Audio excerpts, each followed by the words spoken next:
Welcome SLST aspirants. Hope you are doing quite well and your preparation is going in full swing. But one thing to remember that never forget to revise your previous lessons. Revision plays a vital role. Revision কিন্তু একটা বিশাল বড় role play করে। তুমি confidence feel করবে না যদি revise না করতে পারো।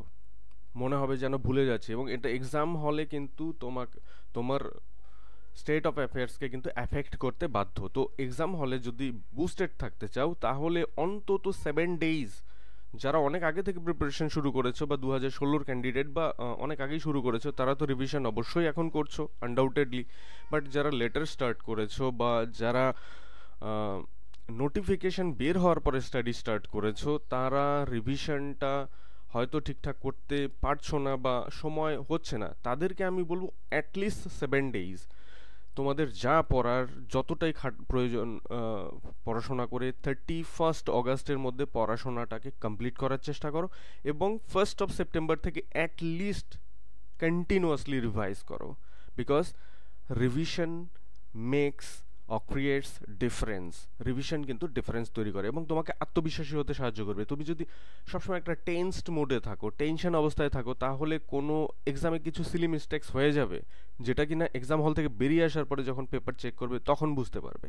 বাট যদি তুমি রিল্যাক্সড থাকো, সিলি মিস্টেক অনেকটাই এড়ানো যাবে। আর আজকে সেশনটা তোমরা থাম্বনেল থেকে দেখতে পাচ্ছ যে এটা ইডিয়ামস অ্যান্ড ফ্রেজাল ভার্বস নিয়ে। তোমরা অলরেডি অনেক পড়ে ফেলেছো, কিন্তু আমি একটা প্রিভিয়াস অনেক দিন আগে একটা ভিডিও দিয়েছিলাম, এখানে ফার্স্ট পার্ট দিয়ে সেকেন্ড পার্ট দেবো বলে আমি ভুলে গিয়েছিলাম। হঠাৎ করে আজকে মনে পড়লো যে এই পার্টটা আমি দিয়ে দিই। যদি মনে হয় যে এই ফ্রেজাল ভার্বসগুলো তোমাদের কাজে লাগবে, তো তোমরা এই ভিডিওটা কন্টিনিউ করতে পারো। এবং আমি বলে রাখি যে এই ভিডিওতে ফ্রেজাল ভার্বসগুলো একটু অন্য ধরনের রয়েছে। অ্যাজ ইউজুয়াল যে ফ্রেজাল ভার্বসগুলো আমরা বইয়ে দেখে থাকি বা ইউজ করে থাকি সেগুলো না, আমি আমার মক টেস্ট সিরিজেও এখান থেকে বেশ কিছু phrasal verbs from time to time দিয়েছি। তো চলো একবার দেখে নিই phrasal ভার্বসগুলো key key.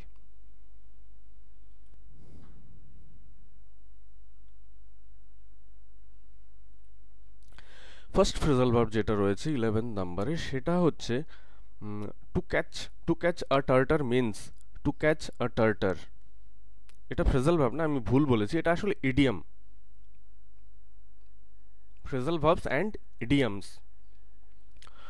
So sorry for that, actually আমার বলা উচিত ছিল ফ্রেজাল ভার্বস অ্যান্ড ইডিয়ামস, কারণ ফ্রেজাল ভার্ব রয়েছে, ইডিয়ামসও রয়েছে। To catch a tartar means হচ্ছে কোনো একটা শক্তিশালী প্রতিপক্ষকে উইথস্ট্যান্ড করা বা তার ফেস টু ফেস হওয়া। তো এখানে অপশনসগুলো একবার দেখে নাও। To destroy the opponents, to encounter a strong adversary, to track a spy, befool opponents with tricks. বিফুলের কোনো ব্যাপার নেই, এখানে হচ্ছে এনকাউন্টার করা বা উইথস্ট্যান্ড করা যে কিনা একটা স্ট্রং অপোনেন্ট বা স্ট্রং অ্যাডভার্সারি বা স্ট্রং এনিমি। সো এখানে right answer undoubtedly option B. তো চলো আমরা চলে যাই নেক্সট কোশ্চেনে। দ্য ইলেকশন, সরি রিপিটেশন হয়ে গেছে, the election outcome was uncertain but finally the party dash with flying colours. With flying colours মানে সাফল্যের সাথে। আচ্ছা, কিন্তু এখানে একটা ফ্রেজাল ভার্বস হবে। এখানে দেখো অপশনসগুলো দেখো, came out, came off, turn up, turned out. Came off এর মানে হচ্ছে হাইলি সাকসেসফুল।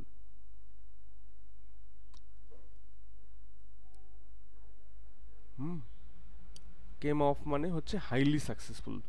সো এখানে রাইট আনসার হবে the party came off, the party came off, came off with a, came off with a, came off with flying colours. আচ্ছা, come out, come আউটের একটা uses যেমন হয় to come out of a conflict with brilliant success. কাম আউটও কিন্তু হয় যখন কোনো একটা কনফ্লিক্ট থেকে, come out of a conflict with brilliant success আমরা ইউজ করব, সেই ক্ষেত্রেই কাম আউট ইউজ করব। বাট যখন একটা রোবাস্ট হাইলি সাকসেসফুল ম্যাটারকে আমরা ডিনোট করব, তখন আমরা কাম অফ, কেম অফ এগুলো ইউজ করব।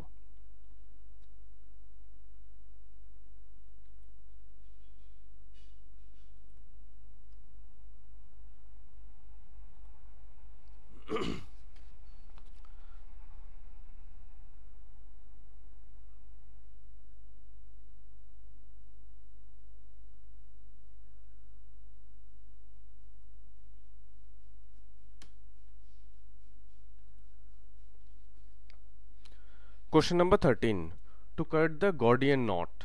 To cut the Gordian knot means, two cut the Gordian not means হচ্ছে কোনো একটা কঠিন কাজ যেটা খুবই প্রবলেমেটিক বা কোনো হার্ড টাস্ককে কমপ্লিট করা বা কোনো একটা কাজ করা খুবই কঠিন সেটা বোঝানোর জন্য Gordian not, two cut the Gordian not use করা হয়। তো অপশনসগুলো চলো একবার দেখি। টু রিকালেক্ট ওল্ড মেমোরিজ হচ্ছে না, টু সলভ মিস্ট্রিজ এটা হচ্ছে না, to remove a difficulty by bold measures হতে পারে, অল অফ দ্য অ্যাবাভ তো হচ্ছেই না। তাহলে এখানে রাইট অ্যান্সার হচ্ছে option C, to remove a difficulty by bold measures. Bold measures মানে সাহসিকতাপূর্ণ পদক্ষেপের দ্বারা কোনো একটা কঠিন প্রবলেমকে সমাধান করা বা সলভ করা। আবার আমি তো অলরেডি বলেই দিলাম, to cut the Gordian knot মানে কোনো একটা কঠিন কাজ যেটা করা অত্যন্ত ভেরি টাফ বা অলমোস্ট ইম্পসিবল সেটা করাও বোঝায়। তো নেক্সট কোশ্চেন চলে যাই আমরা, question number 14। To get into hot water, to get into hot water অপশনগুলো দেখো। To get into difficulty, to trap one, to be an opportunist, to resist. এখানে right answer, to get into hot water মানে হচ্ছে কোনো কঠিন পরিস্থিতির মধ্যে পড়ে যাওয়া, কোনো ট্রাবলে পড়ে যাওয়া। তো এখানে রাইট অ্যান্সার হচ্ছে to get into difficulty. To get into difficulty is the right answer. Next question দেখো, in the struggle of life the weakest, জীবনের লড়াইয়ে দুর্বলেরা কি করে, কি হয়? Goes to the destiny, goes to the master, goes to the wall, goes under the open sky. এটা একটা ইডিওমেটিক ইউজ এবং এখানে রাইট ইডিয়মটাই তোমাকে ই করতে হবে। এখানে দেখো goes to the world, goes to the wall মানে দেওয়ালের কাছাকাছি যাওয়া, সেরকম কোনো ব্যাপার নেই। গোজ টু দ্য ওয়াল এই ইডিয়মের মানেই হচ্ছে to get the worst in a competition, কোনো একটা কম্পিটিশনে সবচেয়ে খারাপ বা কঠিন পরিস্থিতিতে যারা থাকে। তো the weakest generally goes to the wall, তাদের পরিস্থিতি খারাপ হয়।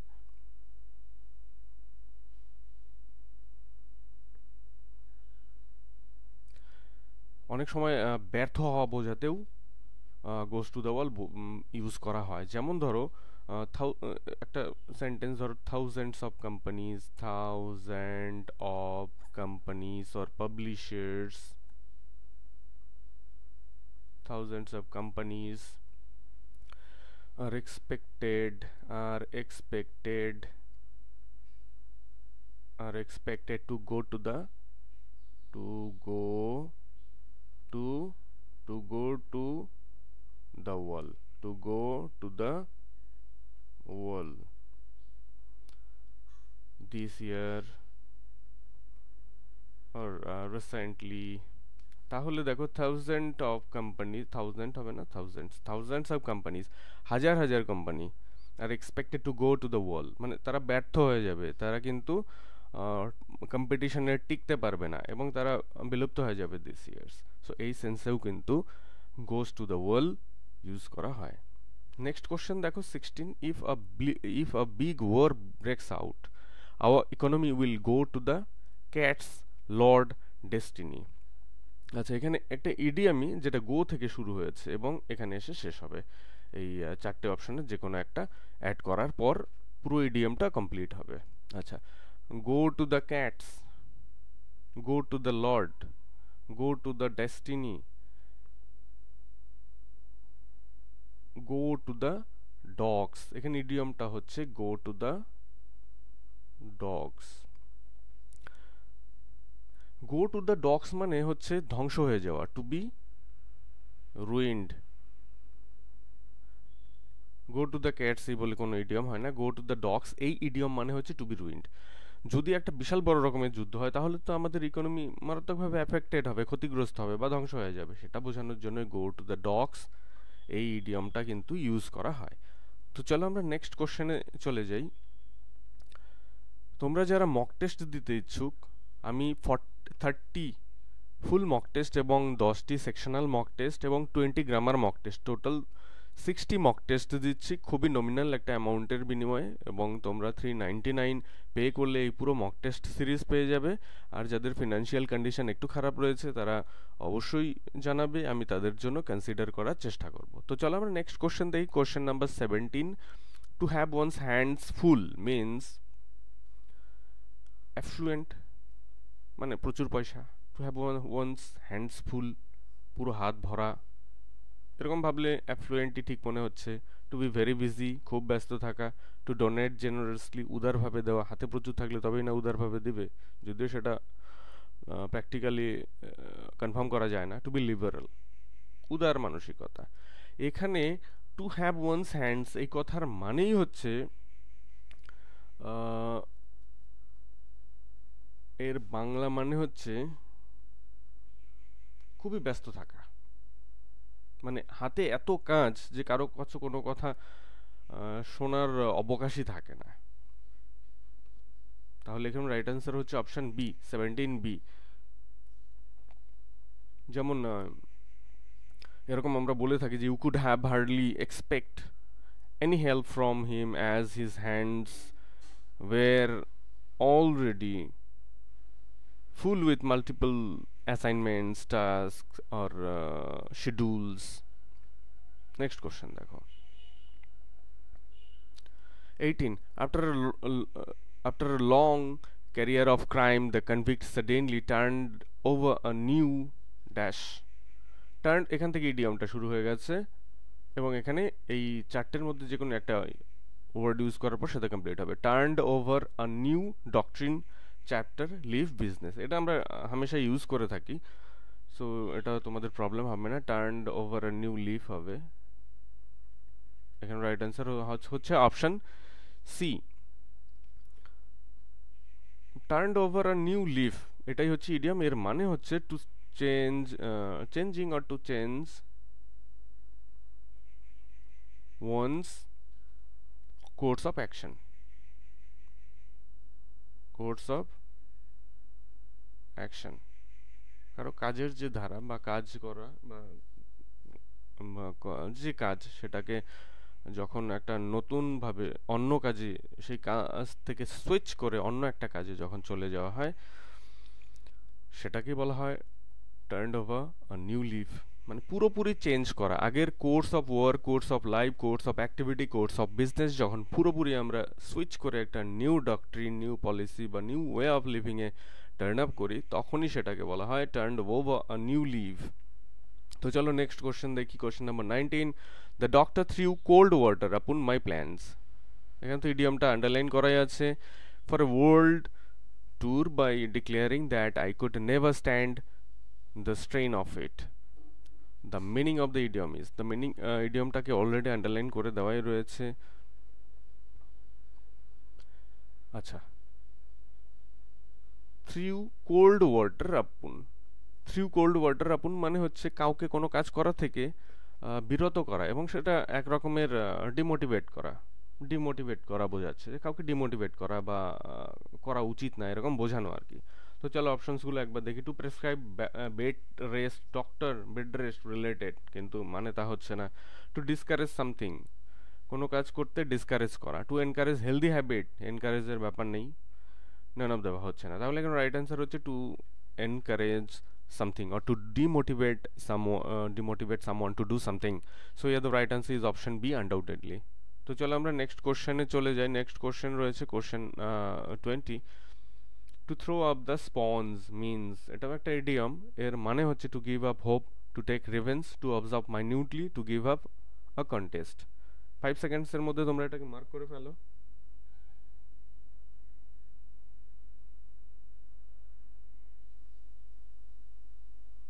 Two throw up the sponge মানে কোনো একটা কম্পিটিশনে পার্টিসিপেট করেছো, বাট তুমি কোনো কারণে জেনে গেছো যে এইখানে তুমি সুবিধা করতে পারবে না, বা এখান থেকে তুমি সরে যাচ্ছ, এই কম্পিটিশনে থেকে তুমি তোমার নাম উইথড্র করছো, বা তুমি কম্পিট করতে রাজি নও, তুমি কম্পিট করতে রাজি নও, সেটা বোঝাতে to throw up the sponge বোঝায়। তাহলে টু গিভ আপ হোপ, আশা ছেড়ে দেওয়া না।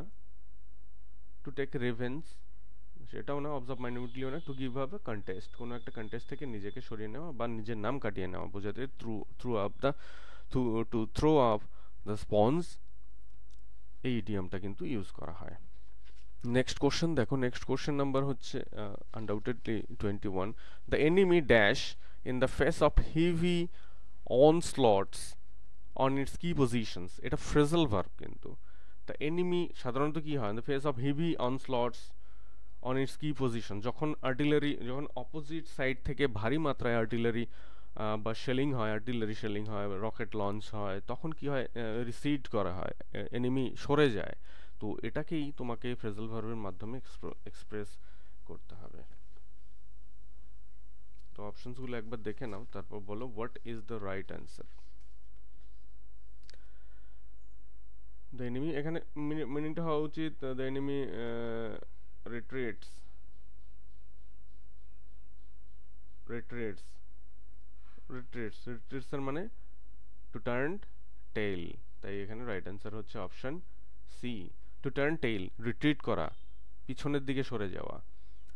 দ্য ইনফ্যান্ট্রি, বাবা আবার, the infantry has to bear the brunt dash a battle, to bear the brand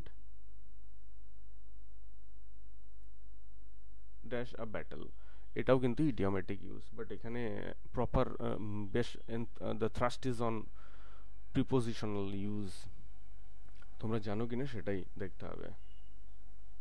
এখানে রাইট অ্যান্সার হচ্ছে option A, B, C, D, কোনটি তোমরা বলো। আচ্ছা, to bear the brunt of, to bear the brunt of মানে হচ্ছে সহ্য করা, সহ্য করা, বা ইনিশিয়ালি যে প্রাইমারি যে ওয়েভ বা উইথস্ট্যান্ড আসবে অপোজিট সাইড থেকে, সেটাকে ফেস করা।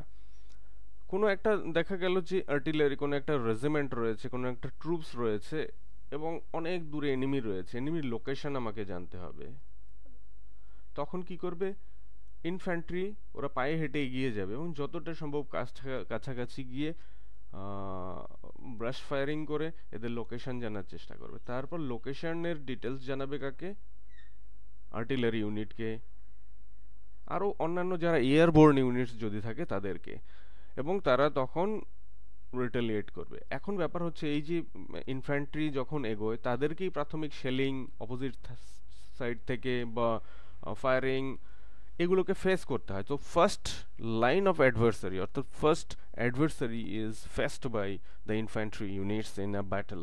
So to bear the brunt of a battle means to endure main force or shock of the battle, তাই এখানে রাইট অ্যান্সার হচ্ছে আনডাউটেডলি অফ, আমি বলেই দিয়েছি, অতিরিক্ত বলে ফেললাম। নেক্সট কোশ্চেনে চলে যাই। To blow one's own trumpet, এটা তো তোমরা জানো, নিজের ঢাক পেটানো, নিজের ঢাক পেটানো, এটা আর কি বলবো, তবুও বলে দিচ্ছি। To blow your trumpet before wrestling, wrestling এর আগে কোনো একটা ট্রাম্পেট ব্লো করা, এটা তো লিটারাল মিনিং না, ইডিওমেটিক মিনিং আমাকে জানতে হবে।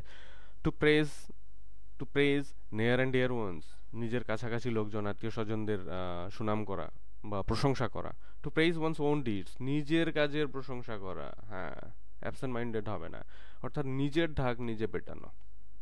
নেক্সট চলো আমরা চলে যাই কোশ্চেন নাম্বার 24-এ। Most trend setting books have to run the gauntlet of the literary critics. To run the gauntlet means, এখানে ইডিয়মটা মার্ক করেই দেওয়া রয়েছে, এর মানেটা অপশনসগুলো দেখো।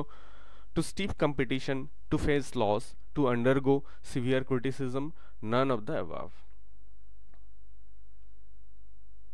আচ্ছা, ট্রেন্ড সেটিং বুকসগুলো কি হয়, তাদেরকে মারাত্মকভাবে ক্রিটিসিজম বা সেগুলোকে সহ্য করতে হয়, ফেস করতে হয়। ট্রেন্ড সেটিং কথাটার মানে হচ্ছে the act of initiating or influencing a new trend or fashion. দেখা গেল কোনো একটা লিটারারি রিভাইভাল হতে পারে, লিটারারি মুভমেন্ট হতে পারে, বা অন্য যে কোনো জিনিস হতে পারে যেখানে কিনা একটা প্রচলিত ধ্যান ধারণা রয়েছে, তার বিরুদ্ধে একটা ট্রেন্ড সেটিং হবে। তখন এই ট্রেন্ড সেটাররা বা trend setting incumbent, they will face the heat of the traditional view points. Traditionally যা চলছিল এবং তার সাপোর্টার যারা, যারা no changers group of people বা গ্রুপ অফ ইনকামবেন্টস, তারা কি করবে, মারাত্মকভাবে ওটাকে ক্রিটিসাইজ করবে। এবং এর ফলে কি হয়, ট্রেন্ড সেটারদেরকে, সেটা বুকস হোক বা অন্য যে কোনো ক্ষেত্রেই হোক বা কোনো ইনভেনশন হোক, গ্যালিলিওকেও আমরা জানি যে এই ট্রেন্ড সেটার গ্যালিলিও যারা এই যুগের ধাঁচের বাইরে বেরোতে চেয়েছিলেন তাদের যুক্তি বুদ্ধিমত্তার মাধ্যমে, তাদেরকেও মারাত্মকভাবে ক্রিটিসাইজ হতে হয়েছিল এবং তাদেরকে লাইফ রিস্কও তাদের হয়েছিল। তো two run the gauntlet of the literary critics means হচ্ছে, মানে হচ্ছে টু আন্ডারগো সিভিয়ার ক্রিটিসিজম, এবং ট্রেন্ড সেন্টার কি সেটা আমি বলেই দিলাম। এখানে রাইট আনসার অপশন সি। তো চলো আমরা নেক্সট কোশ্চেনে চলে যাই। The agitators shouted and gesticulated, but the moment the police appeared on the scene, they seemed to show the white feather. এটা আগে একটা ছিল কিনা? White feather, the meaning of the idiom is to show the white feather, মানে এর মানেটা কি? To show the white feathers means মানে কাওয়ার্ডিস, অর্থাৎ ভীরুতার লক্ষণ দেখানো। অনেক সময় কি হয়, যখন প্রচুর লোক থাকে, যখন যে বক্তৃতা ঝাড়েন তিনি অত্যন্ত সাহসী একজন লোক, কারণ তিনি জানেন তার পিছনে হাজার হাজার লোক রয়েছে, কিন্তু বাই চান্স এই লোকগুলো যদি সেখান থেকে সরে যায় তখন তার মধ্যে বীরত্ব, হেরোইজম সব নিমেষেই বিলুপ্ত হয়ে যায়। তো এখানে কি বলেছে যে এজিটেটরস, যারা আন্দোলনকারী, তারা চিৎকার করছিলেন, তারপর নেগেটিভ বিহেভিয়ার্স দেখাচ্ছিলেন, বাট যখনই পুলিশ সেখানে এলেন,